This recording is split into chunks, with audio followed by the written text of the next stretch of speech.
Morning. Well, I'm kind of hoping that this lesson is a touch longer than the last one, but most likely we'll still beat folks out for lunch today. Uh, so we've mentioned in the past, mainly Bible studies and lessons, that we all have a conscience, the ability to distinguish between right and wrong, good and evil, by the time we reach the age of accountability. But we've also mentioned that the age of accountability differs from person to person. Whether it be the knowledge that you're taught as you're growing up and you get that information from your parents, what knowledge you learn when you are outside the home, and the list goes on and on. What we choose to do with that knowledge is in fact your choice, because as God has given us free will. However, we also have many examples throughout the entirety of the Bible of what happens if we choose not to follow God's word.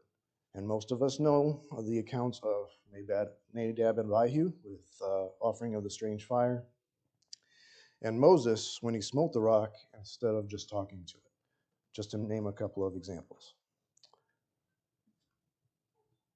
First, we'll look at the Greek word for the word honest. Honest comes from Greek word agathos, with os being the primary word, meaning good. Being honest or truthful about any situation is what the Bible says to do. Let's take a look at 2 Corinthians chapter 13, verse 7. Now I pray to God that ye do no evil, not that we should appear approved, but that ye should do that which is honest, though we be as reprobates. And then we'll go ahead and jump to Philippians chapter 4, verse 8. Philippians chapter 4, verse 8. Finally, brethren, whatsoever things are true, whatsoever things are honest, whatsoever things are just, whatsoever things are pure, whatsoever things are lovely, whatsoever things are of good report, if there be any virtue, and if there be any praise, think on these things. Being honest about a situation should give you the feeling of getting something off your chest. Usually when you're being dishonest about something, it'll probably start to bother you until you come clean. I remember one of my first jobs. I was driving a forklift, got careless in the operation of it, and ran into some steel. Bent it pretty good. I'm actually surprised that the product on the steel didn't fall after I hit that. I didn't really know any better at the time. I needed to report it. And I left for the day. I got to work the next day, needed to talk to the manager on duty for something else. And the manager actually brought it up just in a general sense. I still didn't know who did it. Even though I was nervous about it, and I was thinking I was probably going to lose my job after that, I was still honest. And he appreciated my honesty after I told him about it. And he just told me to go help fix it. And I actually ended up keeping my employment and left in good standing. We're kind of going to jump to an example of somebody not being honest. And this can be found in the account of Ananias and Sapphira. And most of us know this account well. Listen to Acts chapter 5. We'll be reading verses 1 through 11.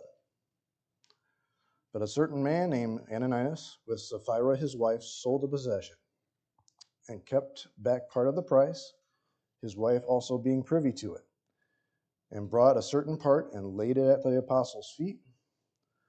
But Peter said, Ananias, why hath Satan filled thine heart to lie to the Holy Ghost, and to keep back part of the price of the land? Whiles it remained, was it not thine own? And after it was sold, Was it not in thine own power? Why hast thou conceived this thing in thine heart? Thou hast not lied unto men, but unto God. And Ananias, hearing these words, fell down and gave up the ghost. Great fear came on all them that heard these things. And the young men arose, wound him up, and carried him out, and buried him. And it was about the space of 3 hours after, when his wife, not knowing what was done, came in.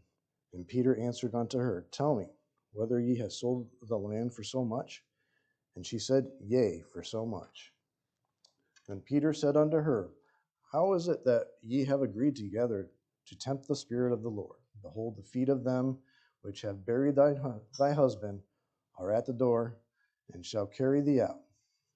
Then fell she down straightway at his feet, and yielded up the ghost. And the young men came in, found her dead, and carrying her forth, buried her by her husband. And great fear came upon all the church, and upon as many as heard these things. Moving on, being honest towards somebody and getting that information isn't the easiest to hear, especially with talking with friends outside in the world and loved ones that have been brought up in other things or traditions that they have been taught compared to what the Bible teaches. And just so I'm not sounding like I'm picking on anyone in particular, I'll pick on myself again. I was brought up mainly in what I think was a Christian church. And keep in mind that it did have the words Church of Christ right on the building. But they were fine with instrumental music during worship. Well, the musical instruments is another lesson in and of itself. I had to be taught shortly after my wife and I started dating that musical instruments were not authorized in the New Testament. And it took me some time to realize that I was taught wrong. Eventually, I got there.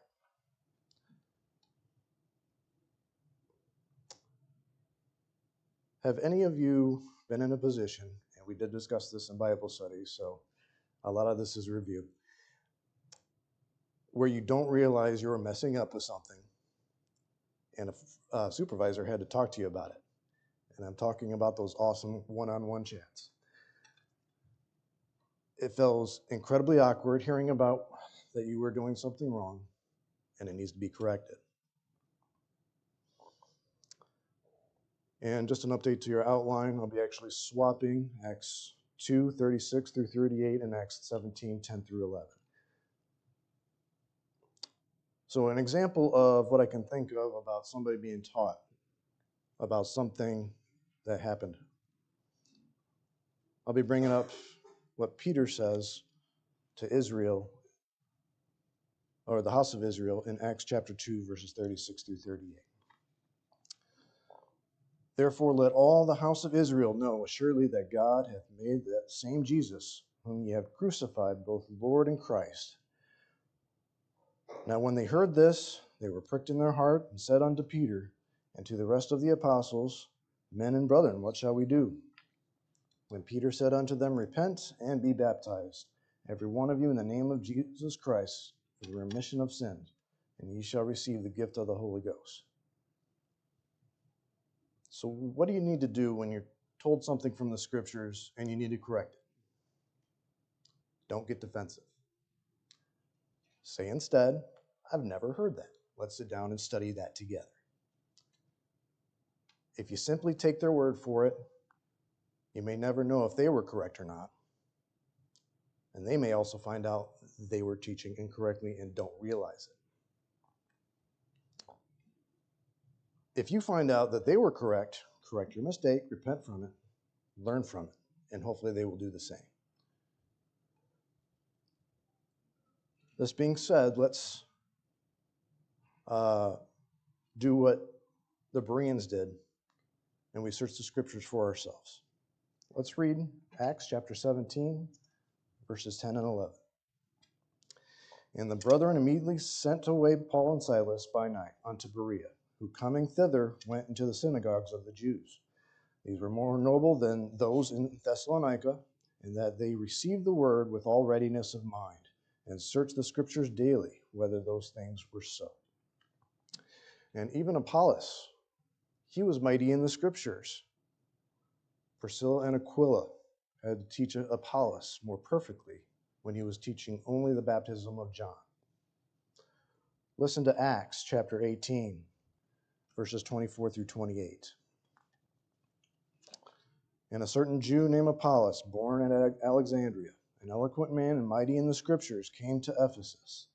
This man was instructed in the way of the Lord, being fervent in the Spirit, he spake and taught diligently the things of the Lord, knowing only the baptism of John. And he began to speak boldly in the synagogue, whom when Aquila and Priscilla had heard, they took him unto them, and expounded unto him the way of God more perfectly. And when he was disposed to pass into Achaia, the brethren wrote, exhorting the disciples to receive him, who, when he was come, helped them much which had believed through grace. For he mightily convinced the Jews, and that publicly, showing by the scriptures that Jesus was Christ. Most people think that when somebody is being honest in a spiritual sense, it is taken as hateful in a worldly sense because most likely it pricked their hearts.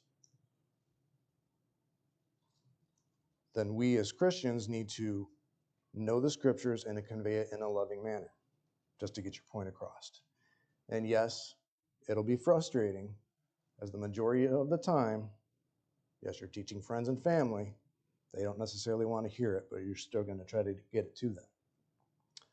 Also, the person you're talking to gets offensive and even hurtful at times.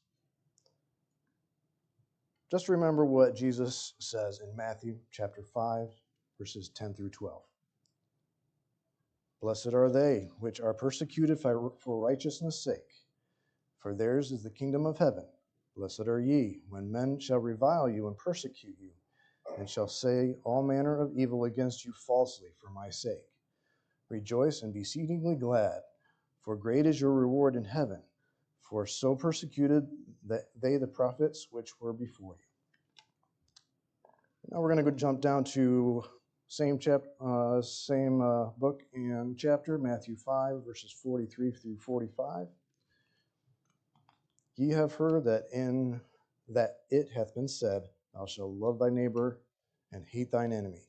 But I say unto you, love your enemies, bless them that curse you, do good that hate you, and pray for them which despitefully use you and persecute you, that ye may be the children of your Father which is in heaven.